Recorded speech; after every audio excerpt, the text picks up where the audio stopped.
नमस्कार। खुली बात में आपका स्वागत है। मैं हूं आपका दोस्त इकबाल। इस आदमी की तस्वीर को गौर से देखिए। तस्वीर को आप देखेंगे तो ये आदमी एक स्मार्ट लड़का, खूबसूरत, जिसके चेहरे पर मासूमियत है। और अगर एक लड़की की नज़रिए से देखिए तो हर लड़की ऐसे इंसान को अपनी ज़िंदगी में चाहेगी। लेकिन जब इसके काम को देखेंगे तो आप घृणा से भर उठेंगे। जो काम इस आदमी ने कल सुबह 5 बजे किया है। ये आदमी आरपीएफ में तैनात, जयपुर से चलकर मुंबई को जाने वाली एक सुपरफास्ट एक्सप्रेस में ये तैनात। इसकी जिम्मेदारी थी कि उस ट्रेन में मौजूद लोगों की हिफाजत करना, चोर उचक्कों से उनको बचाना, उनके जान माल की हिफाजत करना। लेकिन इस आदमी ने क्या किया, सुनकर आपकी रूह कांप जाएगी।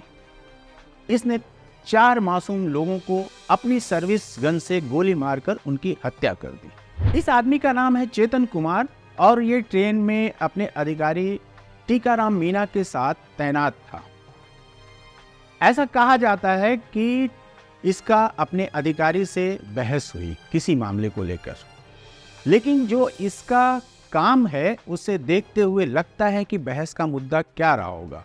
वही मुद्दा जो व्हाट्सएप यूनिवर्सिटी के द्वारा आपके मोबाइल में हमेशा फॉरवर्ड होता रहता है।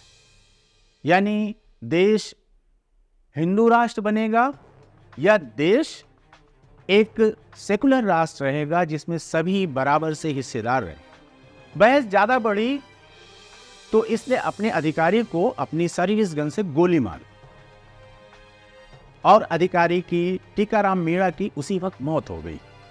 इतने पर ही ये आदमी नहीं रुका। ये दूसरे डब्बों में जाकर इसने 3 और लोगों की हत्या की। ये 3 लोग वही लोग थे जिसको हमारे देश के सर्वे सर्वा कपड़े और चेहरे से पहचान लेते हैं।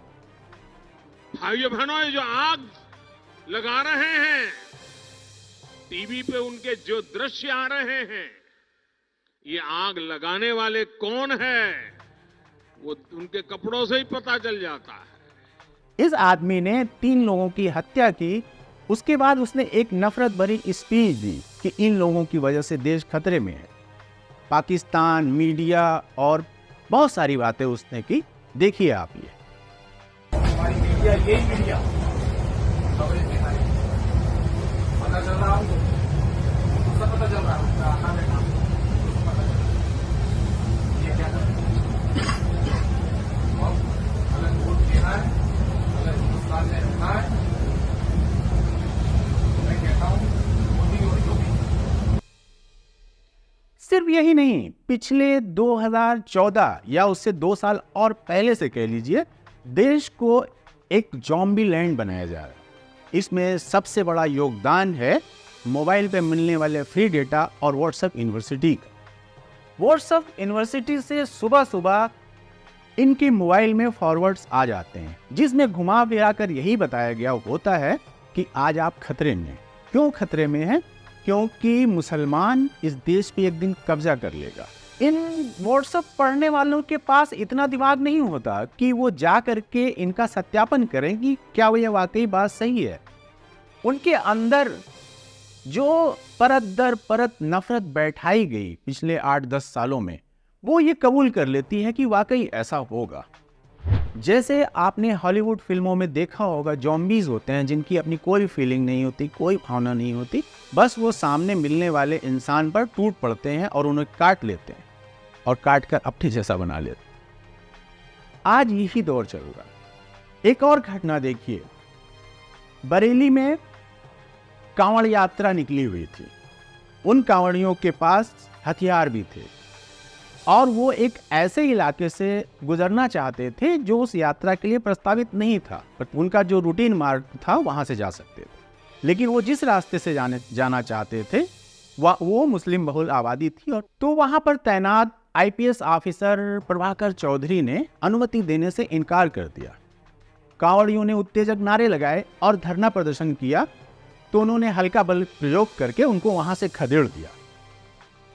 उस आईपीएस ऑफिसर को इनाम मिलना चाहिए था कि उसने एक गंभीर घटना, सांप्रदायिक घटना होने से रोक लिया, उसको टाल दिया। लेकिन उसका इनाम क्या मिला, 24 घंटे के अंदर उस आईपीएस ऑफिसर का तबादला पीएसी में कर दिया गया और साथ ही एक एसएचओ और 2 कांस्टेबल को निलंबित कर दिया गया, जिनको ऊपर आरोप था कि उन्होंने लाठीचार्ज किया था। आप पूरा सिनेरियो अब समझ लीजिए कि पूरा सिनेरियो क्या है। जो अधिकारी कानून व्यवस्था बनाए रखने के लिए अपनी जिम्मेदारी निभाएगा, उसका ट्रांसफर कर दिया जाएगा या उसे निलंबित कर दिया जाएगा। और इसके बरक्स एक दूसरा देखिए, हरियाणा में नूंह में दंगा हुआ।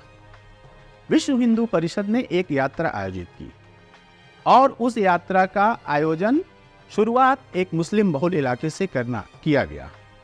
उसके पहले चलते हैं, मोनू मानेसर नाम का एक आदमी इस यात्रा में लोगों को ज़्यादा से ज़्यादा शामिल होने के लिए उत्साहित करने वाले वीडियो बनाता है और भेजता है और बताता है कि मैं वहाँ मौजूद रहूँगा। ये वही मोनू मानेसर है जिसके ऊपर राजस्थान में 2 मुस्लिम युवकों को जान से मार देने का आरोप है और आज तक ये मोनू मानेसर गिरफ्तार नहीं हुआ, लेकिन वो वीडियो बनाकर आराम से सर्कुलेट कर रहा था। उसकी कोई लोकेशन पुलिस के पास नहीं जाती है। दंगे भड़क जाते हैं, पथराव होते हैं, गाड़ियां जलाई जाती हैं, जिसके अंतर्गत आज की खबर ये है कि गुड़गांव के एक मस्जिद में आग लगा दी गई और उसके मौलाना की हत्या कर दी गई। ये पूरी घटना पे आप देखेंगे कि एक जगह दंगे हो रहे हैं और कुछ लोग नारे लगा रहे हैं, आपत्तिजनक नारे, जिसका मैं यहाँ जिक्र नहीं करना चाहूँगा, और बगल में पुलिस की पूरी टोली खड़ी हुई है। वो आराम से नारे लगा रहे हैं, पुलिस भी आराम से खड़ी हुई है। प्रशासन यही चाहता है कि पुलिस अपना ये कर्तव्य निभाए, न कि उस बरेली वाले आईपीएस की तरह कोई कार्यवाही करे। अगर ये पुलिस का जो टोली वहाँ खड़ी थी इनके ऊपर कार्यवाही करती तो शायद इनका हश्र भी वही होता जो बरेली वाले आईपीएस को हुआ। हरियाणा जल रहा है, इंटरनेट बंद है और आपकी अगल बगल घरों में ये जॉम्बीज पल रहे हैं। एक जॉम्बी के हाथ में हथियार था तो उसने चलती ट्रेन में शरेआम हत्या कर दी, लेकिन बहुत सारे ऐसे जॉम्बीज हैं जिनके हाथ में हथियार तो नहीं है, लेकिन मौके बेमौके आप लगातार 8 साल से देखते आ रहे हैं कि कैसे लिंचिंग की घटनाएं होती हैं और कुछ नहीं होता। सीएनआरसी के आंदोलन के दौरान ऐसी 2 घटनाएं सामने आई जब 25-26 साल के युवक हथियार लेकर वहां पहुंच गया, उसने फायरिंग की, लेकिन उनको तुरंत जमानत मिल गई कुछ दिनों में। और ऐसे बहुत सारे लोग आज भी जेलों में बंद हैं जिन्होंने कुछ नहीं किया था। उन्होंने या तो सरकार के खिलाफ आवाज़ उठाई थी या छोटे मोटे कोई आंदोलन किए थे या सिर्फ उसमें हिस्सा लिया था। वो आज सालों से अभी भी जेल में बंद है। 2024 में चुनाव होने वाले हैं और मैं भी डरा हुआ हूँ कि ये क्या चल रहा है, ये क्या एक के बाद एक जो सीक्वेंस में घटनाएं आ रही हैं वो इस ओर इशारा कर रही हैं कि कुछ ऐसे ही आगे बड़ा होने वाला है। आपने मणिपुर में देखा, मणिपुर में एक समुदाय ने दूसरे समुदाय के खिलाफ बड़े लेवल पर लिंचिंग की। एक आरक्षण का मुद्दा लेकर सरकार खामोश रही, महीनों तक खामोश रही। एक लड़की का वीडियो वायरल होता है जिसे नंगा करके नोचा खसोटा जा रहा है, फिर उसका बलात्कार किया जाता है। दुनिया भर में वीडियो फैलता है तो सरकार छोटी मोटी कार्यवाही करती है। और इस पूरे घटनाक्रम में जिनके साथ बलात्कार हुआ या जिनके साथ अत्याचार हुआ, उन्होंने ये आरोप लगाया कि इसमें पुलिस की भी भागीदारी थी। अभी ट्विटर पर सैकड़ों वीडियो हैं जिसमें अचानक से एक आरएसएस का प्रमुख संगठन फिर से सक्रिय है, विश्व हिंदू परिषद, और ये खुलेआम जहरीली सभाएं कर रहे हैं। जबकि हंसने वाली बात ये है कि पूर्वोत्तर में जो झगड़ा है वो मैतेई और कुकी समुदाय के बीच, 2 आदिवासी गुटों के बीच में, जिसमें एक को माना जाता है कि वो हिंदू धर्म का अनुयायी है, दूसरे को तो सीधे सीधे बाहरी बता दिया गया है। लेकिन वहां पर भी ये लोग, बजरंग दल के नेता या आरएसएस के लोग, उसको भी घुमा फिरा कर मुस्लिम घृणा की तरफ ले जाते हैं कि सेकुलर ये चाहते हैं मुसलमान नौकरियों पे काबिज हो जाएंगे, ये देश हिंदू राष्ट्र बनेगा, यहाँ नौकरियों में, व्यापार में, सत्ता में हिंदू होगा। इनका एजेंडा खुला हुआ है, किसी छुपाव दुराव की बात नहीं है, लेकिन इनके खिलाफ कोई कार्रवाई नहीं होती। विपक्ष इंडिया के नाम पर एकजुट हो रहा है। सरकार संसद से भाग रही है, संसद में सवाल पूछा जा रहा है, प्रधानमंत्री जवाब देने नहीं आते।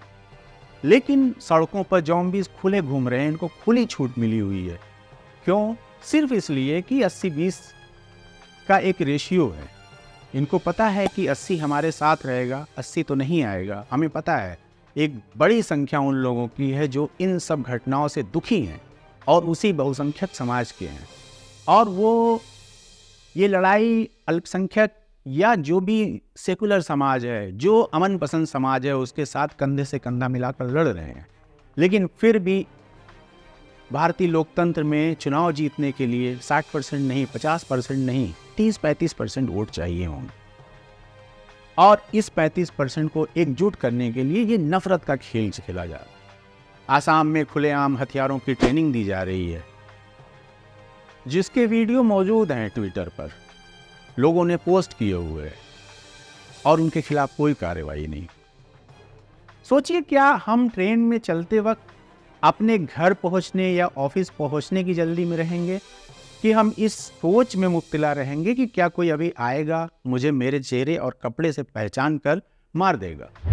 क्या ये देश उन्हीं देशों जैसा बनेगा जो छोटे छोटे देश अफ्रीका में यहाँ वहाँ हैं, जहाँ लोग कंधे पर AK-47 लेकर घूमते हैं और छोटी छोटी बातों पर एक दूसरे पर गोली चला देते हैं और आपस में लड़के मर जाते हैं? सरकारें किसी एक तरफ खड़ी हो जाती हैं, दूसरे समुदाय का नरसंहार कर डालती हैं। नरसंहार नहीं, बल्कि उनको जनसंहार कहना चाहिए। सोचने वाली बात है, क्या हम सही तरफ जा रहे हैं या हम बर्बादी की उस खाई में कूदने जा रहे हैं जो हम अपने एक स्टेडी दुश्मन पाकिस्तान को बनाकर रखते हैं, और जिसकी तरफ वो लगातार आज़ादी के बाद से बढ़ता रहा, आज एक फेल्योर स्टेट। क्या हम अफगानिस्तान बनना चाहते हैं जो आज खंडहर बन चुका है, जिसका भी उदाहरण हमें दिया जाता है कि वहाँ के लोग ऐसे हैं? तो क्या हम भी वही बनना चाहते हैं? ऐसी एक कहावत है कि जिससे आप नफरत करते हो, एक दिन आप उसके जैसे बन जाते हो। हम भी अफगानिस्तान पाकिस्तान बन रहे हैं। हम चीन से मुकाबला नहीं करते, सबसे बड़ा दुश्मन वो है, क्योंकि हम उसकी जैसे हो नहीं सकते, उसकी जैसे तरक्की नहीं कर सकते। वो तरक्की करता है, वो हम कुछ कहते हैं वो पलट के हमें गाली नहीं देता है, वो हमारी सीमाओं में घुस आता है, गांव बसा देता है, लेकिन हमारा प्रधानमंत्री उसकी सफाई देता है कि ऐसा कुछ नहीं हुआ है, और सैटेलाइट फोटोज आते हैं, आज भी वो बस्तियां कायम हैं। 15 अगस्त 26 जनवरी को अंग्रेज़ों के खिलाफ फिल्में नहीं दिखाई जाती, पाकिस्तान के खिलाफ नारे लगाती हुई भीड़, जिसमें विलेन एक टोपी वाला दाढ़ी वाला होता है, उसके खिलाफ फिल्में दिखाई जाती है। तो आज़ादी हमने किससे ली थी? आज़ादी पाकिस्तान से ली थी या अंग्रेज़ों से ली थी? ठीक है, हम पाकिस्तान बनने की अग्रसर हैं, बहुत बहुत बधाई आपको। क्या हम वाकई सोचना चाहते हैं? अगर सोचना चाहते हैं तो कमेंट करके ज़रूर बताएं कि हम ऐसा क्या करें कि हमारा देश वही बने जिसकी उसकी पहचान आज भी दुनिया में है। हमारा प्रधानमंत्री आज भी बाहर जाता है तो गांधी जी का एग्जाम्पल देता है, गोडसे का नहीं। प्रधानमंत्रियों को, राष्ट्रपतियों को गांधी जी की गीता भेंट करता है, विभिन्नता में एकता की बात करता है। वो आज भी कहता है कि नहीं, हमारे देश में ऐसा कुछ नहीं है, हमारा देश विभिन्नता में एकता का उदाहरण है। यहाँ नॉर्थ ईस्ट भी है, दक्षिण भी है, पंजाब भी है, उत्तर भी है, लेकिन हकीकत की ज़मीन पर कुछ और होता है। अब ज़माना संचार क्रांति का है, सारी चीज़ें पूरी दुनिया में पहुँचती हैं। हम कितने प्रसिद्ध नहीं हो रहे हैं, हम बदनाम हो रहे हैं। सोचिएगा ज़रूर और कमेंट करके ज़रूर बताइए कि हम क्या करें।